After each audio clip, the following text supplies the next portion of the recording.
kind of 3 or 4 things I want you to kind of take away, and I'll explain what each of those things are. Got a lot of slides, so I will share the slides afterwards because I've got quite a bit of stuff to get through. So my background, I've been working in .NET software engineer for a long time, 20 years or so now. About 10 years ago, moved into a kind of a technical architect role, and then over the last few years I've worked at Footasylum, Cinch, and then most recently I'm at Flipdish, which is kind of an Irish tech unicorn, and I'm also part of the kind of Team Topologies. If anyone read the Team Topologies, the book, it's a good book. It's a good book anyway. But and we ended up being a case study at Footasylum, and then when we moved over to Cinch, the kind of the approach that we took ended up being one of the case studies for reInvent 2022. So yeah, talk a bit about kind of how we got to Las Vegas, if that makes sense.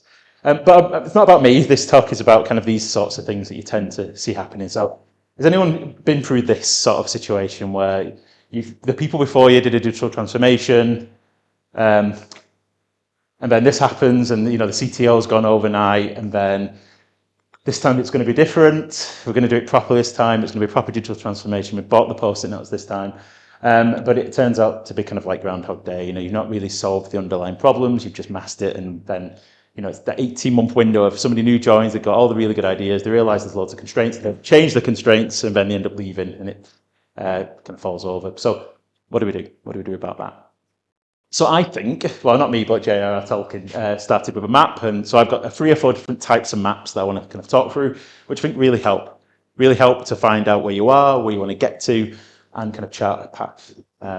So I guess, is there any people who consider themselves to be like an engineering leader or a senior engineer or a tech lead or something like that? I know you definitely are, so you can't lie. But like, I think if you are in engineering at the moment, the thing that's super important is that you can illuminate the whole system of work, because AI is kind of like crumpled the beginning part of coding, and what's actually super important now is context. It's being able to turn the lights on, understand a system, and not just build anything, because you can build anything now, which is terrifying and brilliant at the same time.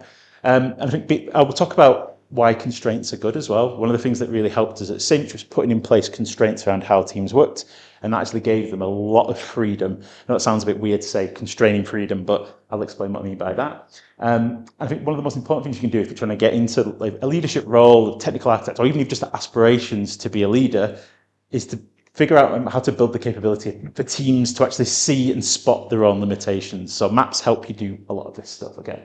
Has anyone read The Goal? Before I go any further. Amazing book. If you haven't read The Goal, it sounds terrible. It's a business novel, which is just what you want to read at the end of a hard day. But it's a brilliant book, and the book is about a guy who ends up working at essentially like a factory, and he's got like 60 days or 90 days whatever to turn it around, otherwise they're going to close it down. And he has a mentor who helps him to figure out where the constraints are in this system. It's like a business fable. Sounds terrible, brilliant book. But even better than the book, have you read Beyond the Goal? So Beyond the Goal is even better, and the reason why it's even better is it has this quote, which is the best quote I've ever seen in anything technical, which is technology can only bring a benefit if it diminishes a limitation. So the goal of tonight is you're going to hopefully take away some maps and some techniques so you can understand where the limitations are in your system, in your context, okay? Really good book, definitely read it. Even though I've said it sounds terrible, it's fantastic. And it will teach you about the theory of constraints as well, which if you're not familiar with it, it changes how you see systems fundamentally. And I'll explain what I mean by that in a bit. Okay, so let's turn the big light on. That's a kind of a Bolton Northern joke. If anyone's Southern, you might not get that. So when I talk about maps, what I'm basically saying is visualizations, okay? You can visualize a system very easily. You can go up to a whiteboard and draw some boxes, but the ones that are really, really useful and the ones that have been like groundbreaking at some of the companies I've worked for, ones where you can understand position of a map, you can understand distance, time is meaningful, okay? And it's fluid enough that it can evolve, okay? So I'm going to talk a little bit about maps, and I'll explain exactly what I mean in case you're wondering why am I talking about maps so much at a .NET meetup. But the problem is the majority of the time when we talk about maps and we draw things at work, they're not maps, okay? We're going to draw our system. This is what, every 6-12 months somebody comes along, usually somebody who's like a technical architect, so they'll just get on Miro and draw it out, and then they start off like this. They say, there's the front end, there's the back end, and then you get loads of people in a room and you end up with something like this. Okay, has anyone got one of these in their company, one of these diagrams? And usually the problem is If you've done it on the wall, it's even worse because it's a lot harder to move something you've drawn on the wall. And then what happens? They go and die in Miro. Or when you actually search for it in Miro, you look at the last time it was updated and it was like 4 or 5 years ago, and you think, is the system's probably changed since then? This map is probably useless now. And the 3 or 4 weeks spent building it, probably a waste of time. So what I want to do is go, if people haven't seen South Park, these are the underpants gnomes, okay? So they know they want to collect underpants, they're going to do something and it ends up in profit. So that's kind of what happens in a lot of companies. They don't really have a proper strategy, they just know we need to sell more of the thing, but how do we do that, okay? And I think the problem a lot of the time is most maps are created once, okay? You have we're going to keep this up to date this time, and you never do, okay? They get increasingly wrong over time. I think this is like, it's like if you automate, I know it sounds daft, but if you automate your CI/CD pipeline at the very start of the process, you bake at that point in time your ignorance, because as the system evolves, you never normally go back and change it. Same with like once you start to draw something and make it, put it on Miro, from there on it's getting wrong. When the system evolves, people start building on it, it diverts from reality quite easily. A lot of them don't have any strategy in there. I know it sounds a really boring thing to say, I'll talk about strategy. Usually there's lots of boxes and arrows, but there's no sense of movement. As if I take a database and move it to another part of a diagram, that doesn't mean anything, but it should. If I move something from one position in another, if I did that in chess, that would have an impact, right? If I did that on a mousetrap board, it would have an impact. So it should when I'm doing a technical diagram as well, right? And then, you can move boxes around, nothing changes. Okay, they're not maps. Okay, normally they're just terrible diagrams that we all do. We say we're going to do C4, and we've got several layers of C4, and then we get bored, or we start doing. If anyone done C4 diagrams, I know he probably has because we got talked to him about it years ago. But if you've ever done C4 diagrams, it's like a multi-layer kind of zoom in and zoom out of a system. You usually do the first couple of like layer 1, layer 2, and you go, oh, this is really complicated. Let's just not bother. But ultimately, the goal of what I want to get across to you in the next 40 minutes or however long I've got is situational awareness, because that's super key for anyone in any role. Understanding of our context, and context is even more important now because of AI.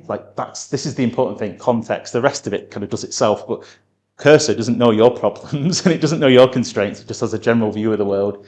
How to kind of evaluate options against reality. I'll talk a bit about that.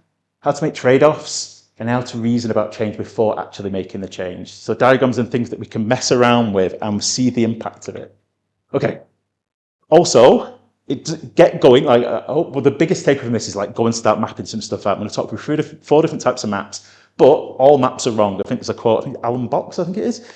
All maps are wrong, because if you had a one-to-one map of Germany, it will be Germany, the size of Germany, so every map you make of Germany is going to be wrong because it's not one-to-one, okay? So just get going, start mapping stuff tomorrow. Don't worry about it not being perfect, because the goal is conversation, okay? So one of the things I really want you to take away as well is, if there's anyone working at an organization where it's difficult to talk about a system because the person who built it is like the founder, or the lead architect who's been there for 20 years, is, the system has a name. We used to have one at Footasylum, but the person who's written it is very proud of that thing. It's always difficult and they get defensive. But if you can map something out and you talk about the map, and if we move that database out from here, and here's the map and here's how we draw it out. You're not challenging the person, you're challenging a map, and it's a lot easier. So, okay, what are the useful properties? And I will move away from maps. I'm obsessed with them in a minute. So good maps have time in them. Okay. Good maps have maturity in them. Good maps show direction, and good maps show a capability as well, okay?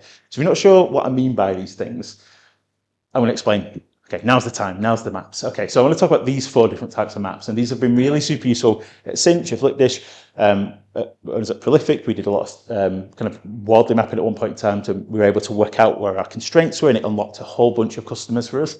Are people familiar with value stream mapping, first of all? People heard of value stream mapping? People, amazing. What about EventStorming? Cool. Team Topologies, a couple of people, and then Wardley Maps. Has anyone done Wardley Mapping? Has anyone? I know Ian's definitely done Wardley Mapping, but has anyone else done Wardley Mapping? So Wardley Mapping is the best one of the lot, and I'm going to save it to last like a pudding. Okay, so value stream mapping is essentially, where does work get stuck? It's that simple. It's like the easiest map you can make. and it's super powerful. And you think, why have I never done this before? But it's basically a way to understand where waste is in a system and what's the lead time and the process time. And it's a really useful technique. Event storming, you're going to do a lot of orange post-it notes, and we spent a lot of money on post-it notes at Footasylum in the early days. And it helps you to understand from a business perspective what's happening in the past tense, and you can turn it into domain-driven design and all of that kind of stuff. Team Topologies is a really good way of mapping out your teams, and that sounds quite boring, but actually if you start to map out your teams, you can start to understand where the constraints are. If you've got 5 teams to do a release, for example, there's probably some problems there. You can start to map out the interactions between teams and actually mold your teams to the right shape, and then that influences the design of software. Because it's a concept called Conway's Law. If people are familiar with Conway's Law, for example, if you had 5 teams who all worked on a compiler, you've probably got a 5-step compiler because the shape of the team influences the design of the software. Okay. And then Wardley Mapping is about strategic landscape, which sounds really business talk, but it's absolutely brilliant. And one of the things that I think was super useful for us at Cinch and enabled us to kind of beat the competition. If anyone's familiar with Kazoo, and if anyone's got a car from Kazoo, sorry, your car warranty probably isn't valid anymore. But yeah, I can talk about why we were able to kind of undercut them through Wardley Mapping and what happened. So first of all, value stream mapping. So if you're not familiar with value stream mapping is basically mapping out a value stream, would you believe? And a value stream is basically a sequence of things that need to happen in a business, whether you're getting a coffee, getting on the train. There's a series of things between somebody wanting something and someone getting something. And that sounds really kind of, oh yeah, obviously. So on the left, you've got a need. Say, for example, I need to buy a new HDMI adapter for my laptop. I go on Amazon, that's my need. To realize the value, it has to arrive and be plugged into my laptop. But there's a whole bunch of steps if that sits in an Amazon warehouse for ages. So there's loads of things in the middle. But if I work for the company that does all this stuff in the middle, how do I know how long these things take? Unless I map it out, okay? I need to go and see the process. So there's when we talk about value stream mapping, there's 2 different types, and I'll explain why these were so useful for us at Cinch. So I spent a couple of years at Cinch from 2021 to 2023 as the head of engineering, as we were kind of scaling from being on Kubernetes and Azure. They'd just moved from Kubernetes on Azure to serverless in AWS, and I kind of joined just as we were starting to get going and really scale up massively in kind of Manchester. If people were working in Manchester in like 2022, there's probably a recruiter from Cinch at some point that was asking if you wanted a job there, because we were called Pinch, because we stole everybody's engineers. So there's kind of 2 types of value streams. So there's operational value streams. So that's like me wanting a new laptop and going on Amazon. The steps for me to end up with a new laptop is that operational value stream. And then there's a developmental value stream. So this is as a team when you have your path to production, for example, or you have build, test, deploy. Those are development value stream steps. I want to deploy something. It is now in production in front of real customers. There's a bunch of steps in the middle. Okay. So the way I want to kind of explain that, so an operational value stream, so I'm still in this from Team Topologies online course. It's a really good course, and some of the stuff that we did at Cinch and Footasylum's on there as well. That's a terrible plug. I don't make any money from it. So, but anyway, operational value stream. So if you assume it's an e-scooter company, this e-scooter company, you search for a scooter nearby, you scan a QR code, it unlocks a scooter, you ride to your destination. Hopefully you don't fall off and have a head injury. You lock the scooter at the end, and then it charges the customer's account. That's an operational value stream. That's a business, okay? Then a development value stream, maybe one of the teams that maybe does the QR code part, that team needs to discover new API enhancements, plan the work, develop the work, ship the work, support the work. Yeah, there's a whole bunch of steps there, okay? And these are super useful, okay? Obviously, they're super useful. And they link together. So say, for example, we've got the product details team. That's part of the operational value stream, for example, in an e-commerce website. The payments team, they have a development value stream of maybe they have GitHub Actions, they deploy to Azure, they have tests, blah, blah, blah, blah. That is probably like maybe the checkout page. Does that make sense so far? The relation between these 2 things. And what it ends up looking like is a bit like this. So for example, from an e-commerce website, the products page is version 1.60. And the team that works on that is going to push 1.7, for example. So you can see the kind of the relation between the 2 things. Very nice. Okay, you're probably thinking brilliant. Cool. How do I even find those things? So what's really useful, and this was one of the things we did at Cinch a lot, was actually go, what are we trying to achieve? When we have people in person together, or we go and say, okay, well, let's go and see the refurbishment of cars. So what happens if people aren't familiar? You go on WeBuyAnyCar.com. If you go on WeBuyAnyCar.com and trade in your car, it goes in one door and comes out the other on Cinch's website, all shiny because they're the same company, same parent company. So we go and see. So like if there's a team that worked on the putting stuff live on the website, there's a whole bunch of steps to refurbish a car. So our team that did that would go around and look and map out and say, oh, why does it take 2 minutes for that step? And then the car gets not QR code, what's the other thing? The RFID on the windscreen, and then it sits on a car park for a year, and then it gets scanned and it gets put on the website or whatever. So like our goal at Cinch a lot of time was like time, reduce the time it takes for a car to get on the website. It was our goal. And the way we did that is understanding, okay, what's the service where that's been delivered? To get a car on the website, there's probably 3 different teams. So we look at, okay, let's go and see how the car gets moved around. Let's map that out. Let's time it and understand where the constraints are. And you end up with this kind of diagram. When you've mapped it out, you're essentially going, how long does it take for a thing to happen? And then how long does it take between that thing and the next thing? Okay, that sounds like you think, oh yeah.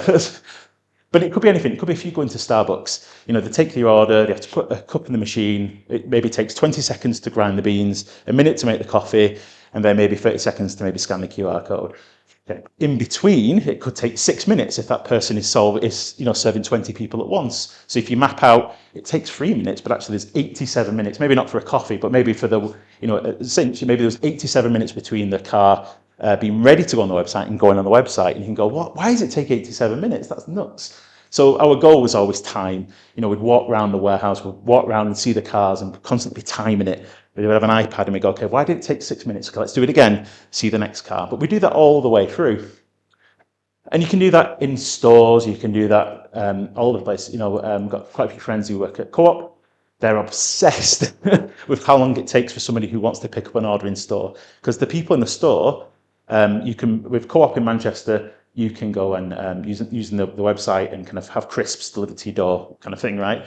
But somebody in the store has to hear there's a thing beeping that says, oh, I've got a new order, I need to go and pick and pack it, and they're obsessed with reducing the time because they want to basically have it so it's like 10 minutes from wanting crisps to getting crisps or whatever. But they map it out, they do a lot of this sort of stuff. But the other side of it, which I want to talk about, which is really, really useful, is not just mapping out the business, but mapping out how you deploy stuff. And this is what really changed a lot of how we worked at Cinch, and it was one of the main reasons why we ended up being a case study for AWS, because we were able to reduce the time it takes to get things from an idea to production in about 8 or 9 minutes. So through AWS serverless, we just collapsed the time as much as possible. Our goal was, I think, under an hour to deploy to live, and it ended up in about 8 minutes. And it was because we've mapped this out consistently. And every few weeks, we'd look at it and go, oh, well, why is there an architecture review here? It's one little change.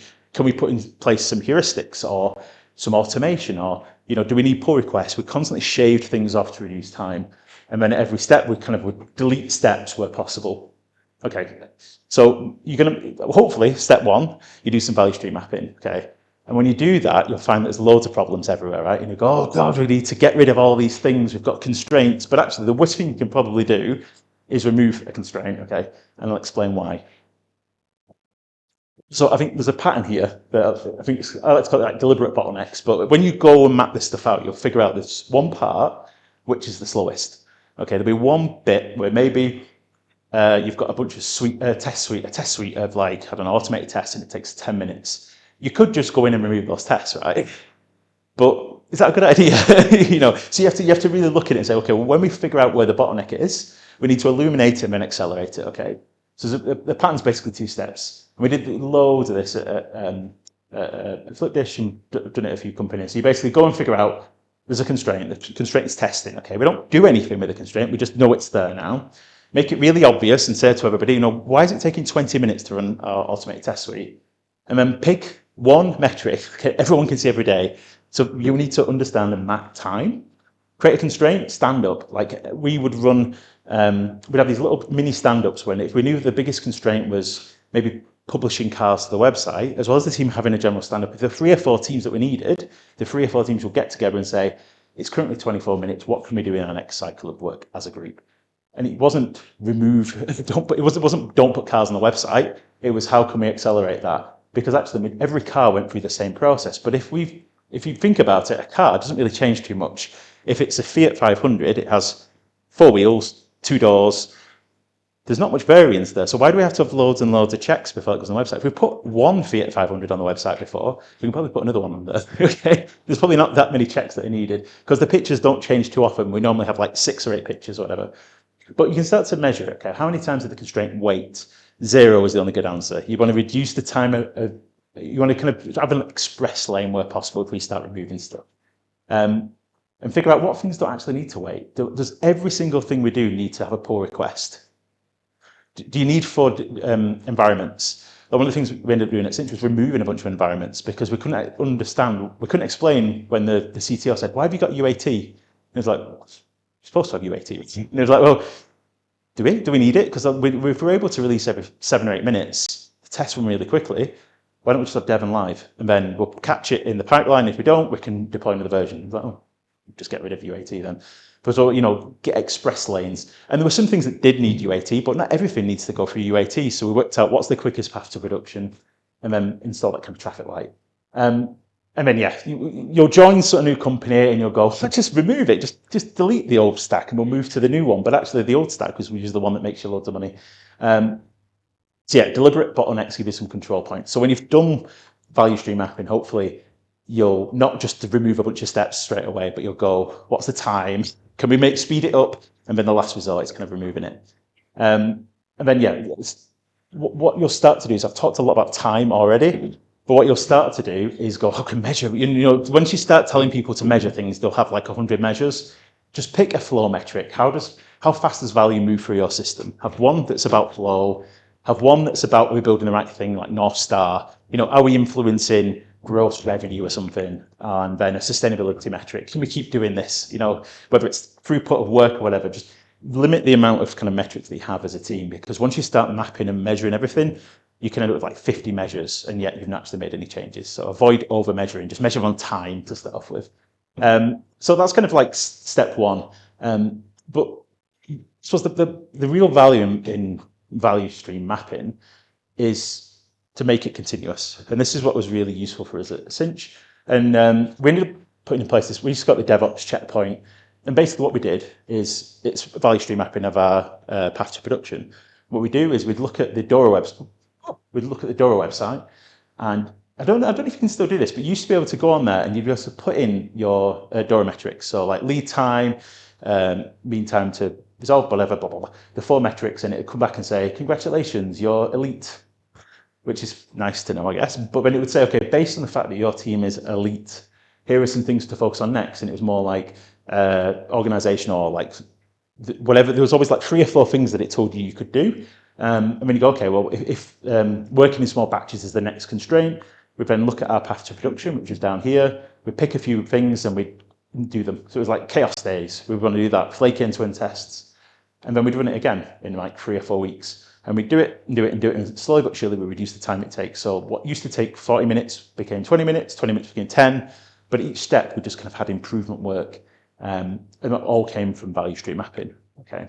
And that was one of the main reasons that ended up being a case study, because we just collapsed the developmental value stream, if that makes sense. We'd collapsed all those different steps and we just had very simple architecture that could be deployed in under 10 minutes usually. And I think when I left Cinch, our cost for all of Cinch and AWS was $2,000 a month. So we'd gone from being on Kubernetes and being massively overcosted to actually we ended up being a case study, and it's like we've spent, I don't know, 24 grand a year, whatever it was. So yeah, very, very cheap. So, but it's a really good way to map out your value stream because it gives you purpose. We're going to map out our value stream and get better as a team of how we deliver software.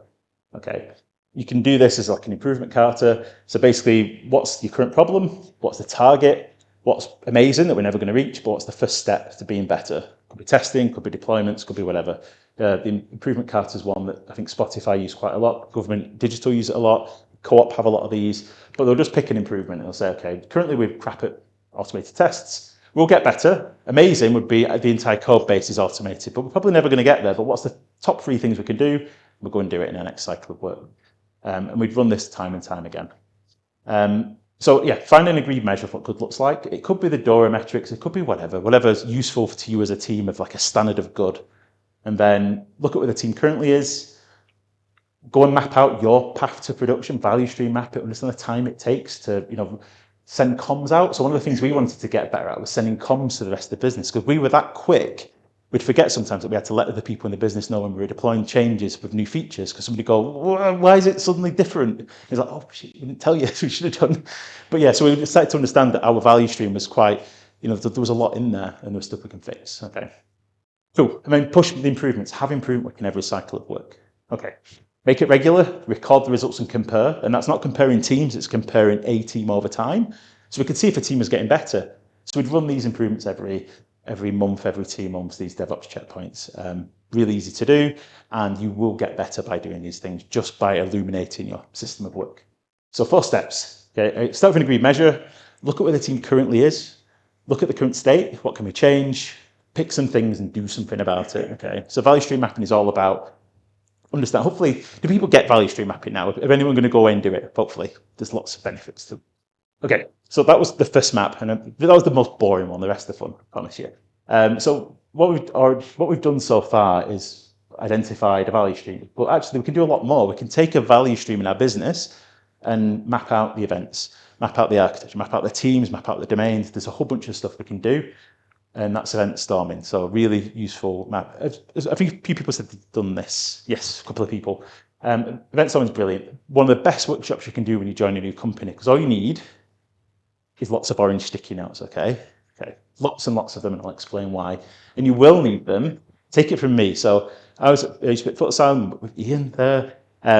Before Ian joined, I was really obsessed with EventStorming, because I've read the book by Alberto Brandolini. And when it came to the 2019 end of year blog wrap up, the one mention that I got in the entire thing wasn't even me, it was the CTO Paul, who was asked to justify £74 to the then finance director for post-it notes. £74 we spent on post-it notes, on orange post-it notes, okay? Which is a lot. So you've decided to spend £74 on post-it notes. Why have we got so many post-it notes?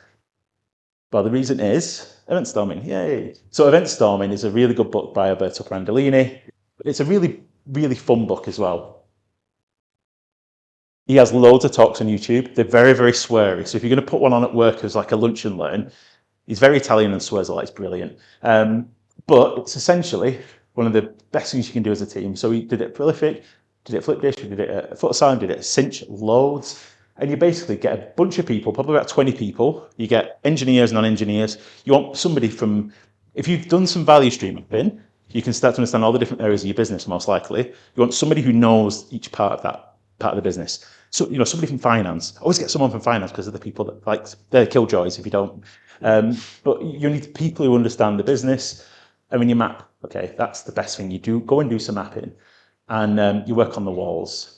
And it's super easy to do, and it's really useful, because Alberto Brandolini has this quote: it's developers' misunderstandings that are released into production, not the experts' knowledge. Because it's usually the engineers go, yeah, you want that? Okay, I'll go and do that. And then it's not what they actually wanted. You've just gone and, it's not what they want, it's what they need. So EventStorming, orange post-it notes, £74 worth if you can buy that many. We bought that many that Amazon was out of stock, which is we're really happy with that one. So it starts with one. So if you had a big pile of post notes here that are orange, tomorrow you could go to your area, your business. You do this on Miro if you want. We've done it virtually, we've done it in person, and you just want to start with a business event in the past tense. Pick one business event from your line of business. What's a good item added to basket? Okay, put it on the wall. One post-it note. I mean, you say to everybody in the room, "Here's post-it notes. Here's Sharpies. What's every business event before and every business event after?"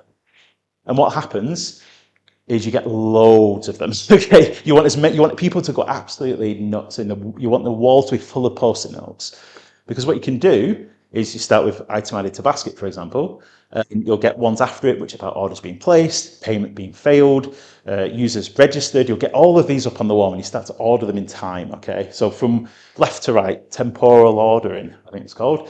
So you want to basically be able to walk through, and you do this over about 2 hours. So you'll have somebody walking around taking post-it notes off when there's duplications, and you start to understand the full width of your business, the full kind of how money gets made, and it's all through events. So you end up with something like this. Let's say it's co-op's membership. Okay, you probably end up with a bunch of post notes that look a bit like this. You know, there's membership account created, loyalty points get added to the account, the points balance is updated, customer gets points get redeemed.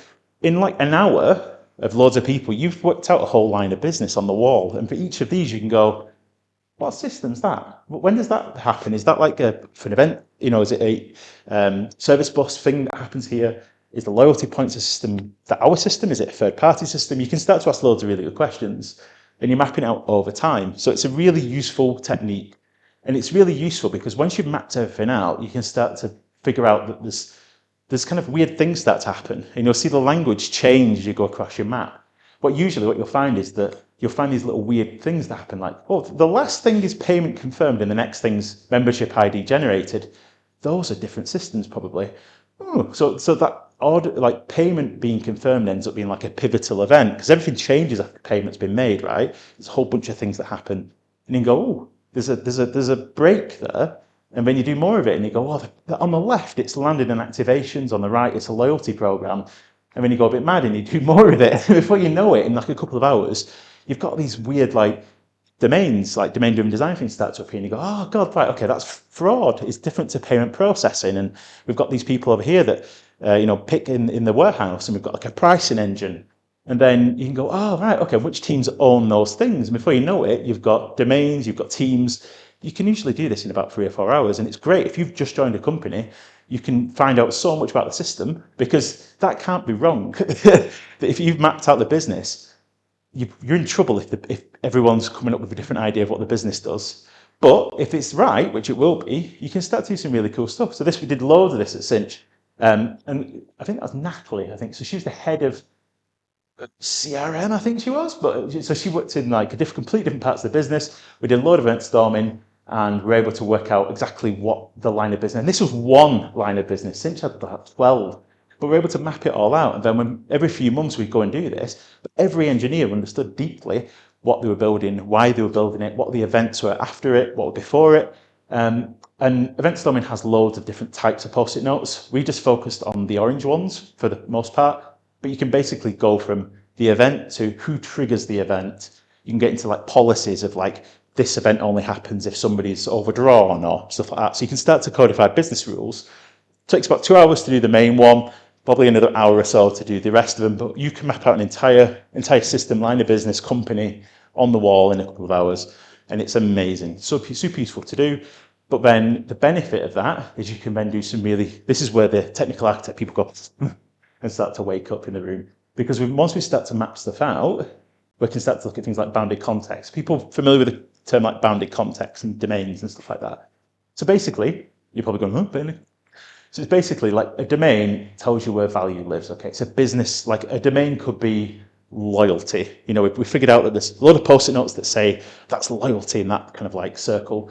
The bounded context will be within that, the different individual areas where language starts to change. Okay, so if we've got co-op membership as a domain, we've mapped that out. We can probably start to understand that within that, there's a bunch of people who talk about member accounts and identity, people who talk about points and ledgers, people who talk about rewards and benefits, and then redemption. Okay, so you draw a little box around there, and you probably go, that's probably a service. If that's probably a service, that's probably a service, this is probably a service, and that's probably a service, in which case we've probably got maybe 4 APIs, microservices, possibly, or at the very least maybe 4 controllers in an MVC monolith somewhere.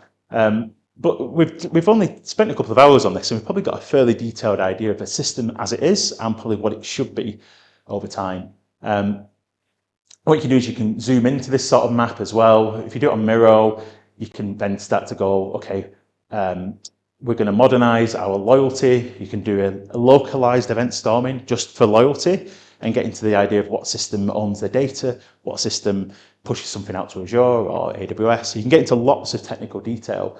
But it's brilliant because all you're trying to understand is words.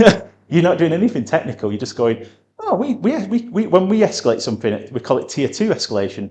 Oh, they call them leads, but we call them users. And all you're doing is using like the English language really to like map out a system. So it's really interesting.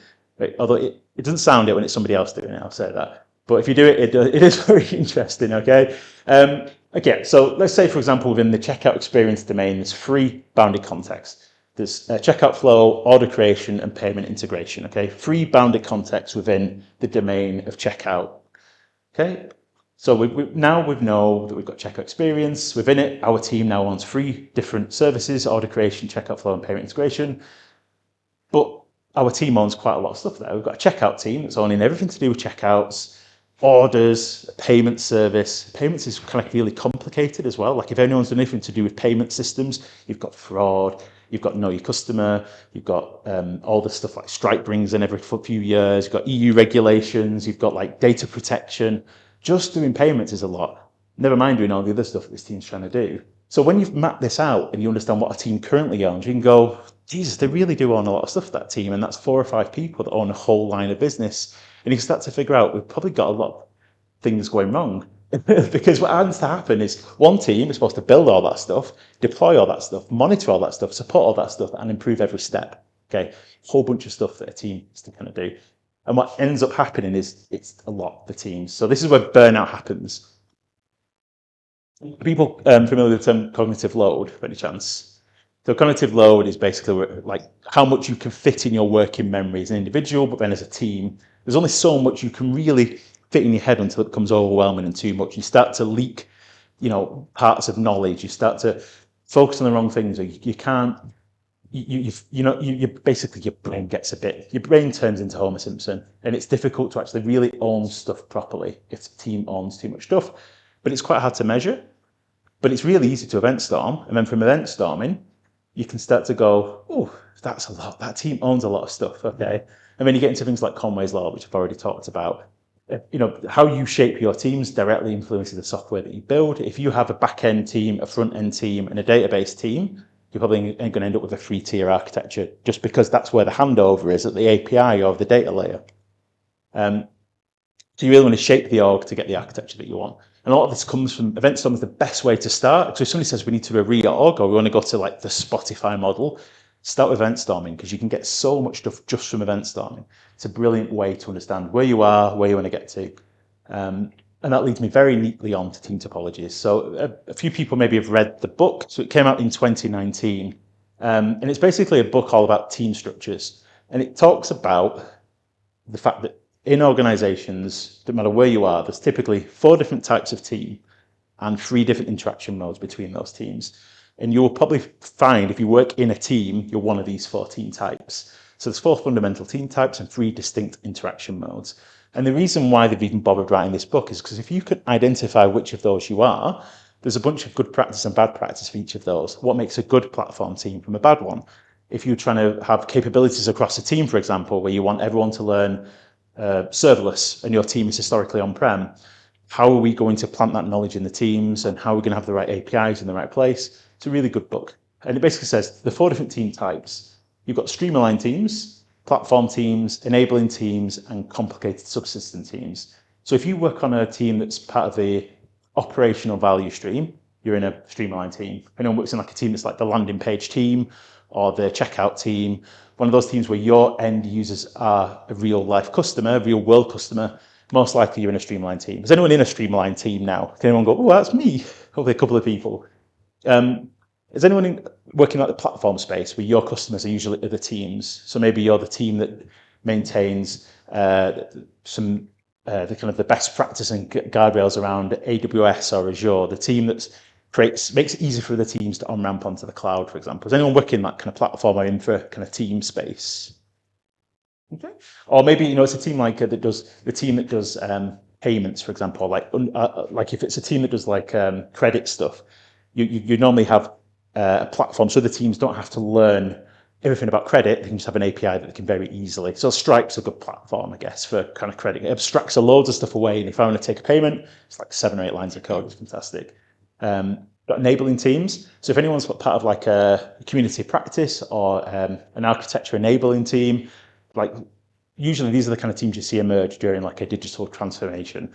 The team that will be what good looks like, the agile practitioners, the people that will go from team to team, trying to help teams speed up. And then the other one's like the complicated subsystem team. So some organizations will have these sorts of teams. Usually it's like if you've got like fraud or like really machine learning kind of like number crunching things happening. You'll normally have people, or like say for example, you do an augmented reality app. You'll have one team that probably does the core augmented reality, real world model thing, and it's like the people that probably come from like a game design background and PhDs in maths. We put them in the corner, so we don't talk to them. Just use an API; it's perfect. And then the other part of it is that there's 3 different types of interaction mode between teams. You're either going to have 2 teams where one facilitates something for another team, so that maybe one team is handing over an API to another team, and that team will work together for a couple of weeks, and they'll facilitate a handover of knowledge. You may have 2 teams that are collaborating. Maybe you need 3 teams or 2 teams to work together over 6 weeks, and the goal is that you've built an API, and then at the end of that, one team owns the API and the other one calls it as a service. Maybe you've got a mobile app team and they need to expose a new endpoint from a legacy monolith. You'll have probably 2 teams that work together. Have anyone had that? We've had to wait for another team. They've given you a contract for an API or something. It's usually that sort of relationship. But ultimately, the goal that you want to get to in every organization is X as a service, where 2 teams or 3 teams, whoever it is, only communicate via APIs. They have loosely coupled kind of collaboration. Because if you do this for too long, or that for too long, you're never going to release software, because Conway's law will stop you, or it'll make sure that you've got like multi-pass, pipelines and all sorts of awful stuff. So again, mapping this stuff out is really useful, because you can start to understand, God, we've been working with the platform team really closely for a year. Should we not have an API at this point in time so we can move really quick? So you can map this sort of stuff out. So going back to EventStorming for a second, if we map it out, and we know that we've got delivery experiences, maybe a Streamline team, the platform team is the DevX team, whatever. We want to get everyone in the company on board with Datadog. We like spending money. And maybe we've got a complicated subsystem team around payments. If we understand what all the different team shapes are, we can do this ourselves, right? We've event-stormed, and then we've gone, okay, well, basket and checkout, they have like 10 APIs from the platform team. Cool. But actually, payments and risk spend all their time with delivery experience. Delivery experience are really bad at observability, so we're going to have to bring in like an enablement team to help them. That will take 6 weeks. So you can start to plan out the strategic moves, or at least understand how your organization's working and what good looks like. So, if you're moving into like a CTO role or a head of engineering role, one of your goals is every team should move towards this. And if they're not, why not? And figure out what's slowing you down. And when you go into it, you do some event storming, you do some value stream mapping, you can see how all these different things start to link together. But these are just maps, okay? And I can move these boxes around. And it doesn't. I'm not ruining loads of people's lives. I'm saying, okay, well, actually, what happens if we didn't have an architecture modernization? Maybe if we just stayed in the monolith. That's a very expensive thing to do in the real world. But on paper, on Miro, it's very easy, because I can go, okay, well, we'll maybe not spend 100 grand a year on Datadog, and we'll roll it our own one or something. You can start to make those decisions on paper and see what the outcome is.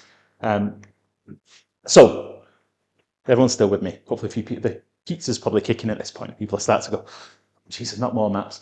So at the minute, we've talked about the flow of value. We've understood the kind of constraints. We understand what what the best kind of interactions between teams looks like. What about strategy? So I think the best thing, whenever anyone mentions technical strategy, like we're going to have a 5-year technical strategy. Goal 1 is situational awareness. Like, you don't do anything before you look at a map usually. If you're in a new town, or you're on holiday, for example, when you get out of the airport, you just start walking out of the airport. You usually like look at a map, or you'll go on Uber or something, and you'll go, okay, I'm here. The taxis. You don't just start walking like Forrest Gump, But a lot of times in organisations, we'll go, oh, 9 out of 10 CTOs on LinkedIn walk in this direction. Let's also walk in this direction. You kind of a lot of strategy isn't actually your strategy; it's someone else's on LinkedIn, and you end up with the underpants notes again. Again, if you haven't seen South Park, just ignore this slide. It's a cheap joke. But it brings me on to like the last of the 4 maps, and the best one. They're very excited. Wardley Mapping. A few people, I think, have said they're familiar with Wardley Mapping. It's brilliant. Anyone can do all this stuff as well. You don't need to be a technical architect to get post-it notes or map things out or get Miro's free. So there's loads of really good maps. Wardley Mapping is probably the most important one. It changed how Cinch worked as a company. Used a few organizations since. It's a brilliant way to map out systems. And when anyone talks about strategy, you can go away tomorrow and you could do all the map of your business tomorrow if you wanted, or your team, and it will probably be 10 times better than what someone else who hasn't done mapping. Gives you a strategic advantage. So Wardley Mapping is basically, is people familiar with value chains? People heard of like value chains before. So it's basically, I'll just show you an example, it's easy. So every business has a value chain, whether you're aware of it or not. You've got a user, they have a need, there's a bunch of things that have to happen for that need to be made, and it's all the underlying things to meet that need, okay? On paper, I go onto Amazon's website, but behind the scenes, Amazon has hosting, warehouses, logistics, tracking, cars, all that sort of stuff. But I don't see it. Well, I see some of that, but a lot of it's just magic behind the scenes. But in order for me to get what I need all of that stuff to be true and to happen to be there. And you can map this out really, really easily, okay? And the reason why it's useful to do is because then you can start to understand where you want to spend your time and your effort, okay? When it comes to like, what's our 2-year strategy going to be, do a Wardley map, because I'm going to show you how you can do some really cool stuff. So Wardley mapping and all this stuff kind of comes from this chap. Does anyone know who this is? Sun Tzu. Yeah, so this was like 500 BC. He talked about landscape and climate and doctrine and leadership and purpose, okay? And then there's this guy, John Boyd, who's like a fighter pilot who came up with the OODA loop. People heard of the OODA loop. And it's basically, he figured out that if you are in a fight with another jet, you need to observe, orient yourself, decide and act, and then do that in a loop over and over again, like a system would. And keep doing it, keep looking, making a decision, acting, and then observe. And Simon Wardley kind of came up with them and said, okay, if I take a lot of this stuff and merge it together, it's strategy, and anyone can understand purpose and landscape and orient themselves and make a decision and act and repeat on it. So he came up with this. And it's like, what the hell is all this stuff? But basically, this is a strategy cycle. And I'm going to show you in the next 5-10 minutes how to build a strategy at a company. You can do it whenever you want. So always start with purpose, okay? Have an idea in mind. What is our goal? What's our goal as a company? What's the landscape look like? Because it's not just us usually, there's other companies. Say, for example, if we are a company that sells cat pictures on the internet, we're probably not the only company that sells cat pictures on the internet. What are the other companies look like? What are they doing? What's the climate? Is there EU regulation on cat pictures if we sell cat pictures in Europe, for example? And then you can kind of go, okay, once we understand where we are, we've got purpose, we understand the landscape, we understand that the things that are closing in on us. Maybe there's going to be GDPR is a good example of like the climate, things change and it means you have to react. Then you need to have doctrine, you need to orient, you need to do something, and then you need to have leadership and actually decide and do stuff. And he talks about this strategy cycle as being a continuous thing that you do. But the main thing, so Sam Wardley's got loads of stuff about strategy, but Wardley mapping is the key one, okay? So Wardley mapping is basically saying, why does this matter? Why does this project matter? Like, that's a question that you should ask. What resources, capabilities, constraints do we have right now? Do we understand what these things are? What are the market forces? What are technology trends and external pressures? Do we understand those? And can we, in your organization, can you answer these questions? And if you can't, how do you go about learning about them? Because these are really important. And then once we know that there's a problem, what principles and best practices are going to guide our decisions? Are we going to be event-driven architectures? Are we going to be TDD? Are we going to be pair programming? Are we going to have a zero-touch, nobody can log on to production? There's a whole bunch of things that we need to do, practices we need to put in place. And then what are the actions to achieve our purpose? What things are we going to do as leaders, for example? And the reason why I'm talking about Wardley mapping is because this doesn't matter where you are in an organization, everything's evolving all the time. Whatever you build today, in probably a year from now, has to evolve, and if it doesn't, somebody else is going to beat you to it because they're going to evolve their stuff to then beat you. So whatever you're building right now must evolve, and if it doesn't, you're probably going to, because everything else is evolving all the time. If you were building on ChatGPT or GPT 3 point whatever a year ago, and you stayed on that, and every other company has moved on to 5.2 or to Opus 4.6, they're probably doing better than you are in the AI space, because it's evolving. But if you don't evolve, problems are going to appear. So there's kind of different steps. So you can have this kind of thing where we've just discovered like that we can do something. Like maybe you're the first company that's doing augmented reality, and it's cost you loads of money. It's a custom rigged headset. And you go, wow, we've got augmented reality in like the 90s. you figured out how you can make it work for you. And then over time, the people start to solve it as well. You get competing things. You get S3 versus blob storage. And then it just works and nobody cares how. Nobody really cares about like, what's a good like virtual machines in Azure. Some people still use virtual machines. Some people use an app service. Some people using Azure Functions. Some people using container apps. Some people, they just deploy the code and they don't know what's happening. It could be on Kubernetes. I don't know. I don't want to know sort of situation. But it's evolving all the time. And systems evolve under pressure. So users want lower cost, high performance, and greater convenience. Okay, that's what people want. And over time, it becomes a utility like cloud. 20 years ago, you probably, maybe 25, you'd have a lot of stuff on-prem. Now, who's still on-prem? If you're on-prem, there's probably a very good reason for it. And if you're still on-prem and you don't have a very good reason for it, you should probably be in the cloud like everyone else is. And then when something gets commoditized, the price collapses. If you were on the AWS 15 years ago, the price of EC2 instance is massively different to serverless to Lambda.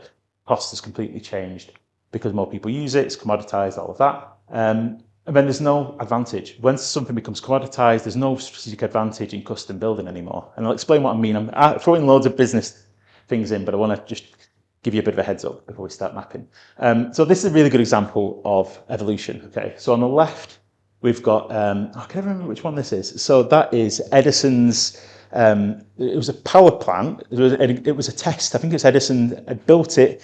I can't remember, it might have been like Philadelphia. Does anyone know what this is? I know what it is anyway, but I can't see my presenter notes. But it's basically Edison, as a test, built a power plant in a house, okay? Completely custom built, but he was able to power a couple of streets with a power plant. Like that doesn't scale. And then in the 1920s, you had Ford's River Rouge power plant. So early cars, like 1920s, a factory would have its own power plant because electricity wasn't quite as commoditized as it is now.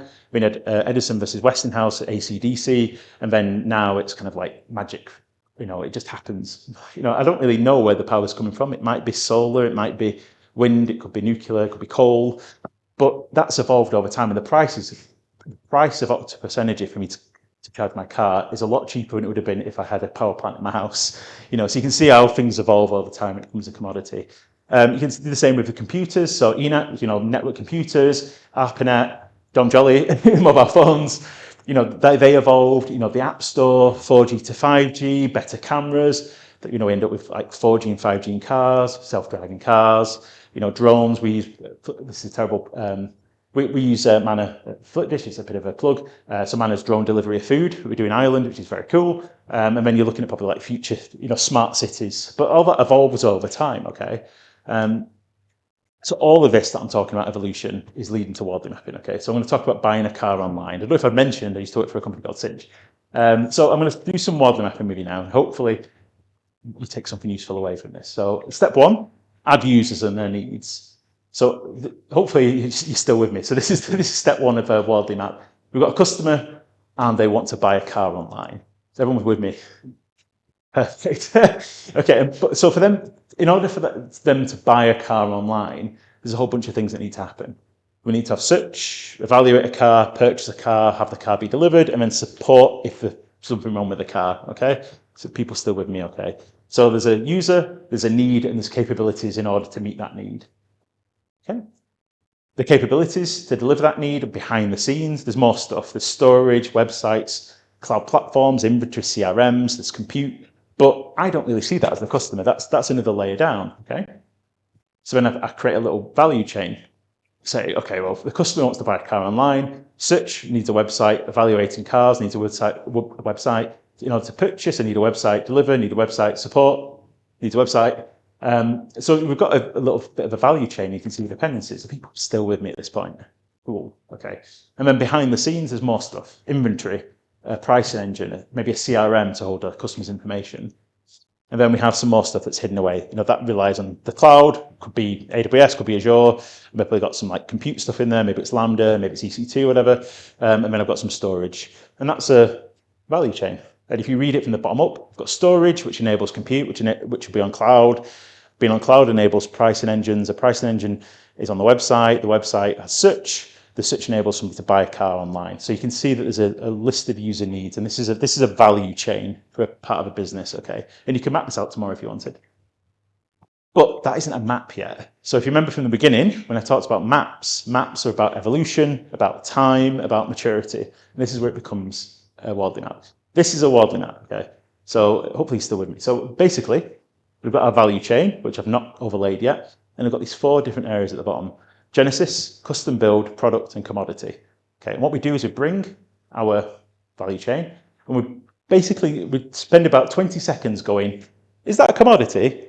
Or is that unique to us? We just map it out and we say, okay, well, AWS is a commodity. Hopefully, like we're using the cloud. Compute is a commodity. Storage is a commodity. Pricing engine is custom. Okay, that's our thing. Our pricing engine is super important to us because it's probably our differentiator. Search, if we've got some kind of cool AI search, that's probably a differentiator because search is usually, the first thing that people see. If you can get a search for the right car very quickly, you've probably won the battle, which is what we did at Cinch. So you start to map this out, and then you start to apply. You can start to reason about it. So far, I don't know if you noticed, that's a lovely diagram. But so what? We've done some mapping, okay. But the really cool thing is what we can do now is understand where we should not waste time. Where do we need to compete with our competitors? Because now we understand the landscape. We can say who else is doing this. If there's lots of other companies doing cars online, do they have a really good pricing engine? Do they have loads of inventory? Are they building? Do we think they're building or buying their CRM? You'd hope for the most part companies are probably not building their own payment gateway. They probably use Stripe. But you can start to map out. But if your payment gateway is like a custom built thing where you hold all everybody's card details locally, you can probably go, that's probably not a good idea. Because are we trying to sell cars or are we trying to be Stripe? Because you can't be both. What's our business that we're in? And like I said, everything evolves. So what we do is we apply evolution. So we say where we are today is probably not where we're going to be tomorrow, hopefully. And Wardley Mapping on the website, it has this thing at the bottom. So the Genesis custom built product commodity, you can swap these out. So on the website, there's different versions of it. You can say, well, on the left, it's going to be things that are uncertain. On the right, it's something that's a known and accepted practice. So you can map out your engineering practices. And you could say on the left is the things that, we're not too sure on, chaos days and chaos engineering, but on the right is like unit tests. It's standard. You're not going to make your own unit test framework. You're going to use any unit or whatever. You can go, is it understood on the stuff on the left and the stuff on the right? Everyone knows it inside out. Is it expensive to change or is it just already cheap? So you can map out and change the, where you put your components, and it's just super useful because what it enables you to do is understand where you are, how things evolve, why a decision that somewhere else might fail here, what connects to what, and you can move components and changes the purpose. So if you were not listening for the last couple of minutes, we're going to play a little game. So this is the build or buy game, very exciting. Okay, so the blue dots, do we build the blue stuff or do we buy? Who thinks build? Yes, because it's the product, no? Yeah. Who thinks buy? Who thinks build, first of all? The blue ones, a couple of people. Who thinks buy? Who doesn't know? Okay, perfect. Okay. So the exact same thing. Okay. The blue ones, do we build or do we build blue? Do we buy blue? Okay, perfect. Yellow, do we build yellow or do we buy? Do we build yellow? Yeah, and all we've done is we've applied evolution to it, and very easily, and you don't even know what this is. You don't even know what I've not even put labels on there, but if I map it out on that right-hand side, you shouldn't be building it, you should be buying it. Somebody else's job. The right-hand side is Stripe. The right-hand side is AWS. The left-hand side is your custom-built stuff that's going to make you loads of money, okay. Sorry? A separate domain? Subdomains? Yes, yeah. And I'll talk about that in a second as well. So this guy's one step ahead, which is amazing. But you can literally start to understand, core supporting or generic domains as well. So that's another way of mapping this out. You can literally say, if it's core to us as a business, it should be, well, you'd map it probably slightly differently, but you might say the stuff on the right is the stuff that's absolutely core to us. Like we're the only ones that are doing this. You might have some supporting stuff, but then you might have some really generic things that everybody has to have. Okta, for example. But I wouldn't probably, I mean, technically, probably, if you've used .NET over the last 15 years, you've kind of probably built your own identity server and gone, this is a terrible idea, should just pay for Okta. But anyway, the real goal is that you can start to map this out as a team. So on a practical example now, so let's say we've got a car website, you map it out, and you understand that at the moment, the stuff that's on the left-hand side is custom built, and the stuff on the right is the stuff that we build, the stuff that we rent or we pay for. But this is where strategy comes in, because we can say, well, actually, our strategy is we don't want to, we sell cars online, but we spend 90% of our time on a crusty old CRM for customer data, but we shouldn't really be doing that. Maybe, I mean, I don't know why anyone would pick Salesforce, but hey, here we are. But you might want to move to Salesforce because actually we just want to pay someone else, it's their problem, customer data. We don't want to mess around with GDPR, but that's not easy because in the middle you can have inertia. Because actually maybe you've got nobody in the business that knows Salesforce, or maybe it takes 6 months to procure Salesforce, or maybe it's a really difficult migration, but we've mapped it out. We mapped out the evolution of the service over time. We can understand what the problems are, and it enables us to do some really interesting stuff. We can understand the components. We can spot those inertia points. But I spent a lot of time on this slide. And then we can start to really understand what do we evolve, because we've got a custom auth server where we have a team of people that have to, every time we want to bring on a new customer, we have to do a load of work. Or should we actually move to auth 0 when it's just like turnkey, you get Apple ID or whatever by default? Where's there's going to be pain? Like say our new CTO comes in and says, we're going to be serverless in 2 years. That's how a CTO sounds. But actually the problem with inertia is that everyone's an on-prem person. Everyone's been at the company for 40 years. But no one knows AWS. You can't just move to AWS. There's a problem.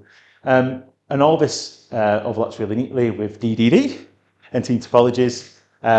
So yeah, you can map this sort of stuff out, and there's a really good talk by Suzanne Kaiser, Fast Flow Conference help organise, but she talks about core supporting in generic domains, and that's why Wardley Mapping is really useful.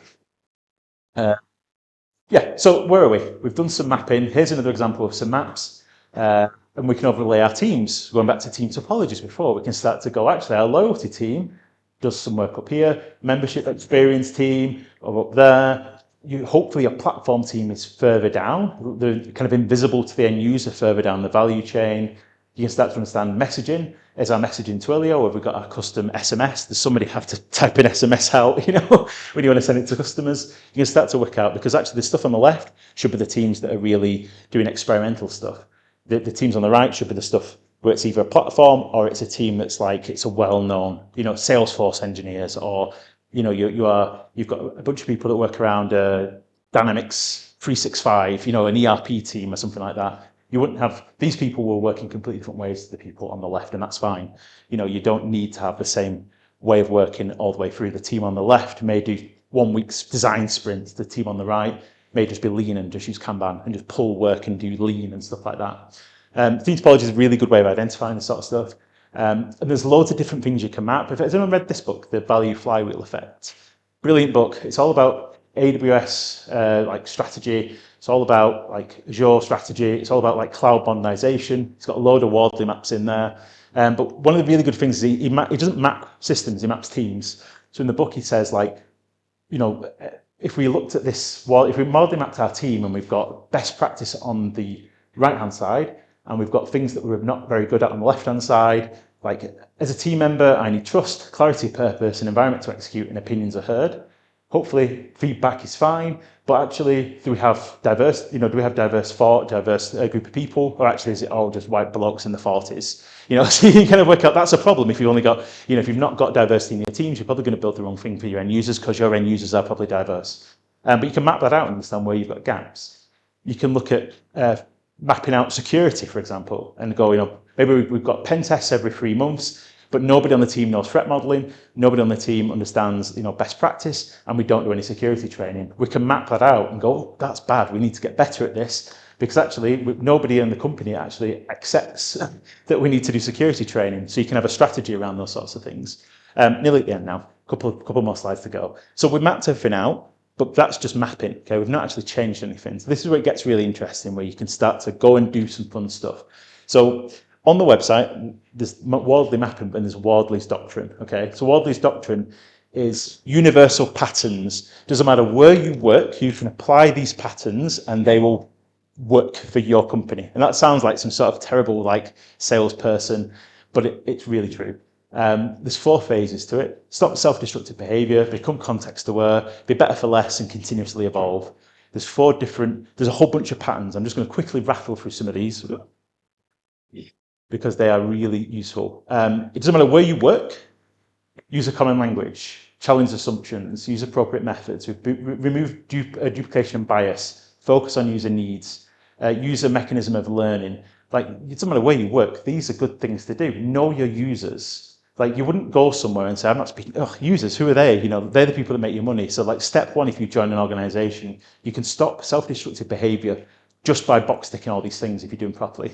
That's simple. So you can map out your system and actually understand where should we do these things. Once you feel like you've hit all of these boxes, you can move on to being more context aware, be transparent, be more open, you know, have a bias towards action, manage failure, manage inertia, like think aptitude or an attitude, think small as in like 2 pizza teams, distribute power and decision making. Anyone should and can do these in a company. Like, it doesn't matter where you work, like you could do these things. And if you can't, there's probably a constraint that you need to overcome by doing something like EventStorming or something else.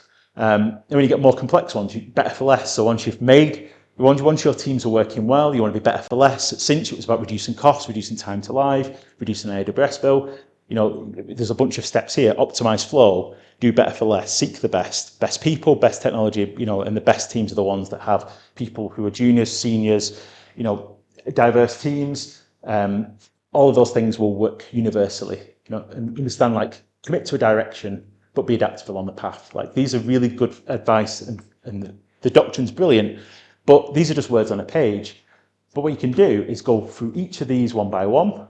I'm going to skip and explain. So let's say we go, actually, we're going to pick 10 of these doctrine, overlap it on our Wardley map. And for each one, we're going to apply the doctrine, focus on user needs. We can say, well, when's the last time anyone actually spoke to a user? If we work at a supermarket, when's the last time our team went and understood if people want loyalty? Like, when's the last time an engineer stood at the till and watched somebody put a transaction through? That's a doctrine. You can do that on day one. You will get better by doing that alone, okay? If I'm at the co-op, for example. Listen to the ecosystem. Go and look at what Asda are doing if you work at co-op. Go look at what Tesco are doing. Like, that will make you better just by doing that. Standardized practice. Align how APIs are exposed. You don't want 12 different ways of doing authentication. You don't want 12 different ways of documenting systems. You don't want 12 different observability tools. Go and ask what you've got. Use appropriate methods. Like, Agile is great. Six Sigma is great.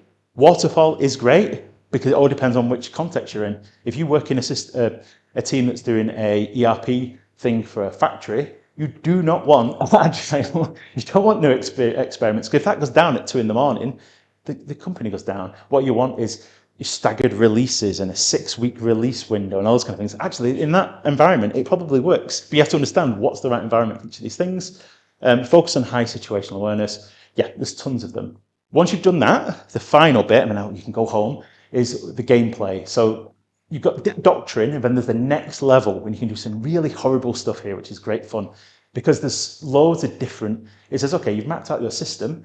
You could attack the ecosystem. You could say, well, are we going to open, let's say you've got a competitor who are doing the exact same thing you are. You could open source your one and ruin them. Maybe if you're able to open source your version of the thing, but still maintain a line of business, you could put your competitor out of business overnight. You probably wouldn't do that. Or you could patent everything and become like patent trolls. You wouldn't probably do that, but you could. You could do that quite easily. But the one that's really interesting, I just wanted to leave you with, is this pattern. Everyone will have seen, if you're not, even if you haven't, has anyone seen innovate, leverage, and commoditize as a pattern? You will have seen this. It happens absolutely everywhere. And it's a pattern that once you start to see it and you map it out, you've got, I've done it again. So, and a quick example, Kindle. So, started out Amazon, looked at bookstores and went, we'll move that online, okay? We'll take the concept of a bookstore and we'll commoditize and create an online bookstore. We went, we're selling books online. Let's create a Kindle and have digital books. People want that over time. That become commoditized. The Kindle ecosystem is standardized on, MOBI files. And then they went, we've got distribution pack. Let's try audiobooks. And then you end up with these things where over time, once you have this, it unlocks higher level stuff. Once you've got that, and they commoditize that. It unlocks high-level stuff that becomes an experiment and then gets commoditized. People understand how that kind of zigzag works. That's a bit of a high-level one, a really even easier one. So, for example, if you were on Azure 15 years ago, what you had virtual machines and app service, I want to say, and then blob storage. What happens is Microsoft let you build on their system. They mine the metadata around everything that you're doing and take the best elements of that and then build a product on top, like serverless. They do it everywhere. Datadog do this all the time. OpenAI do this. Claude are doing it at the minute. They will let people build stuff, and then they'll take the best things of what people are doing, and they'll put entire areas out of business. Security scanning. They've just started doing that this week, and they've probably killed off half of the companies that do SaaS. But a typical example is S3 in AWS. This pattern was used because they could see that people were building an S3. People didn't want to have to manage servers, so they went, okay, well, we can see there's lots of people are custom building things around endpoints and other bits. Let's create Lambda. We'll build it on top of S3, build it on top of Kubernetes, whatever, and then we'll leverage the next thing. Datadog are doing it a lot as well. Datadog have so much of your company's metadata, and they'll build the next thing that you need. Cloudflare are doing it. Cloudflare, edge traffic, they're now doing workers, they're doing databases. It's this whole thing around it. What does it unlock when you commoditize something? What about AI? I hear you say. I've not even talked about AI. AI's made building really, really cheap. What time are we on? When do we need to finish? We've got a couple more slides. Are we good for time? Cool. So AI's made things really cheap. So you're probably looking at Wardley Mapping and you went, well, maybe I will custom build my CRM because I can build it in 10 minutes. But it's not made owning cheap. It's made building cheap. Owning is still really expensive. Because this is what you'll start to go, I could build that in a day on Claude. And you're probably right, you could build that in a day. You can build most. I built an iOS app with 2 lines of context with no code whatsoever to get some markdown files that I wanted to read offline. It took me about 20 minutes. But if I put it in the App Store and built an API and tried to sell it to the people, that would be quite expensive. So you can start saying, oh yeah, we're gonna build custom because we can. Yeah, the initial cost is probably quite high because you need to spend £200 on Claude code or whatever. Ongoing cost is really high and you own it. You've got no operational maturity on day one. Security patches are your problem. The free end pages are your team. When you leave, knowledge what's out the door. So yeah, custom building is a really good idea, but actually you probably have to work out, if I generative AI, building custom is expensive, but if I generative AI, the initial cost is relatively low. But again, the ongoing cost is high because I still own it. I've got, again, no operational maturity on any of these stuff that I've vibe coded. Does it scale? Who knows? The security patch is still my problem, lots of problems if you're OpenClaw. Free end pages are my team. When I leave, it goes out the door. But build and rent, yeah, it costs more, but ongoing costs are low because I'm not having to run the service for Stripe, for example. The operational maturity, Datadog have like 20 years of production use for their software. It works. Security patches aren't my problem, for Stripe's problem.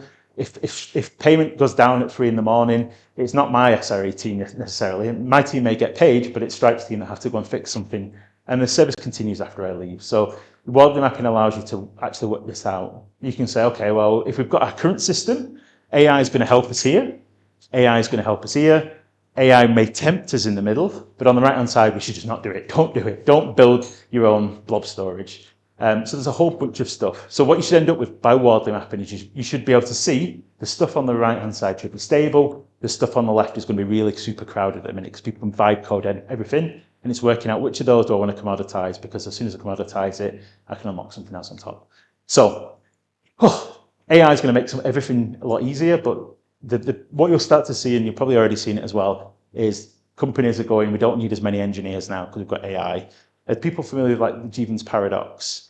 And it's basically, if anyone at work says we don't need any more engineers because we've got AI, they couldn't be more wrong in life. What's it called? Eric Schmidt, the old Google CTO, he's got a terrible idea about the future. So Jevons paradox, it's basically said, it was used to talk about coal. So when steam engines came around, it made coal really efficient. And he's like, oh, we won't need as much coal. And he was like, no, we'll just end up with even, coal being efficient meant more people use coal. If you have AI, it's making code cheaper. We produce more code creates more systems create more integration services create more complexity requires better maps to navigate. We're going to need more people. So the minute you start using Claude Code, you're going to need more engineers because productivity is going to go through the roof. You're going to build a ton more stuff. Ton more stuff needs a ton more people to maintain. So like any time your CTO says, can we replace these people with AI? Say, no, we probably need more people. And you'll start to see that in the next few. The more you do in AI, the more people you probably need because you can just do everything at the very start, but it becomes harder to commoditize. And back to one. Just keep going. You'll see this time and time again. I think, if anything, we're going to have more engineers in a couple of years, not less, because we can do more. A really good quote by Linus Torvalds in 2000, talk is cheap, show me the code. I think in 2026, it's code is cheap, show me the talk. So it's completely inverted, and Wardley Mapping allows you to understand that. So this is where you all add value. This is in the crowded space, and you only can really do that if you understand users' needs by doing things like Wardley Mapping. We send to a values loft by doing things like value stream mapping. We draw boundaries between teams by doing like team topologies and understanding the team structures, and then deciding what to build next using things like Wardley Mapping. Knowing and understanding what's commodity versus what's not. These are the things where the value is in 2026. Like code has been collapsed like the time it takes to build it, but what are you going to build? You understand what to build through things like the 4 maps we've talked about, okay? And we're going to have to make a bunch of trade-offs. So final, very, very final bit. So this is your goal, okay? When you go back to work, you don't have to be a technical architect. Doesn't matter if you do, but you're going to create constraints. Your goal is to reduce the cognitive load on teams by mapping, to avoid complexity by mapping, stop teams reinvented the basics by mapping, accelerate safe autonomy by mapping, encode lessons learned by doing maps. And there's a whole bunch of constraints you can apply. Like, anyone have like a golden path at their company, which is the way that we build it. Could be called golden path, could be called like your, what's the term? Golden path, the golden template, whatever you want to call it. There's a whole bunch of things you're going to do, and there's a whole bunch of things you're not going to do. Some useful constraints just to finish off with. A ThoughtWorks technology radar is a really good, if people are familiar with this. So every quarter, ThoughtWorks, who are a big consultancy, they map out what they think teams should adopt, trial, hold, and assess. Really, and it's whatever the latest technology is. But as a company, you could say, actually, we're not going to implement Kubernetes or whatever at the minute. You can start to set constraints, and it's a really good way of mapping out your systems because you can start to understand your own version of this. You could create a strategy, which is every team should adopt contract-driven tests, for example, but no team should be doing manual testing. You can start to put some constraints in place. At Cinch, we had the idea of kind of like our starter principles. So we basically said, day one, all teams can only communicate by event bridge. You're not allowed to talk to another team's APIs. You have to use events. Continuous delivery was a day one thing. So you had to be able to publish on with the first day that your team built something. The first thing they should do is get something to production that says, hello, I'm in production, and have a timestamp. And then you've at least proven you can get things to production, and you build on top of that. We'd have loads of constraints around, we prefer async event-driven systems bounded by, with no one size fits all doesn't work. We'd have sensible defaults. So our sensible defaults, AWS serverless for compute, DynamoDB RS3, TypeScript, don't tell anyone. Oh, it's Microsoft, so it's fine, it's done. Python for data science and React for front end. And those are the things that teams have to do. Security was a day one constraint. These are just constraints that we put in place. But because we put these in place and we said you're only using TypeScript, teams could then do loads of autonomy because the front end people could learn back end easily, the back end people could learn front end. When we started to do React Native stuff, the people that knew React could work on those code bases. We didn't share code, but we shared the engineers. There's a whole bunch of stuff that it unlocked by just, if we'd not put the constraints in place and every team could build in any language they wanted, it would be chaos, and nobody would be able to move team, or it'd slow them down. So those kind of constraints are the ones you want to put in place. Having guardrails, continuous delivery, yeah, with loads of these. GDS have tons of them. Constraints, they have the kind of the top 10 kind of like design standards. Cursor rules, a good idea of constraints. People using cursor, put it in cursor rules. Maybe don't use Tailwind because I think they're dead now. But you can put in place. Always use always use Superbase. Always have our naming conventions. Whatever SQL. Always use strong typing. And you can encode good practice in things like cursor rules. And finally, it's dangerous to go alone. You're probably going to go back to your organization and I want to do all of this stuff. I want to do Wardley mapping. Come on, let's Wardley map. Or whatever, maybe you won't say it like that. But the first rule of Map Club is don't talk about Map Club. Don't lead with the name. Don't call it the thing. Whatever it is you're going to do, go and talk about it in if you want to map something with finance, don't go to finance and say, we're going to do some event storming today. You're going to say, can we understand what happens when that event gets posted? You know, and you can, here's some orange post-it notes, £74 worth, let's map it out on the wall. But, you know, so you can start to do this, just don't call it the name. Wardley Mapping. Never say Wardley Mapping to people in the rest of the business. Just say we want to map our business value chain or whatever. You know, you can put whatever title you want for it. And the next time you're struggling to find a path forward, ask them to show you the map. Even better, ask to draw one with you. So yeah, cool. Appreciate I took a lot of your time. Go do mapping. And if anyone wants the slide, I'm happy to share. Thank you.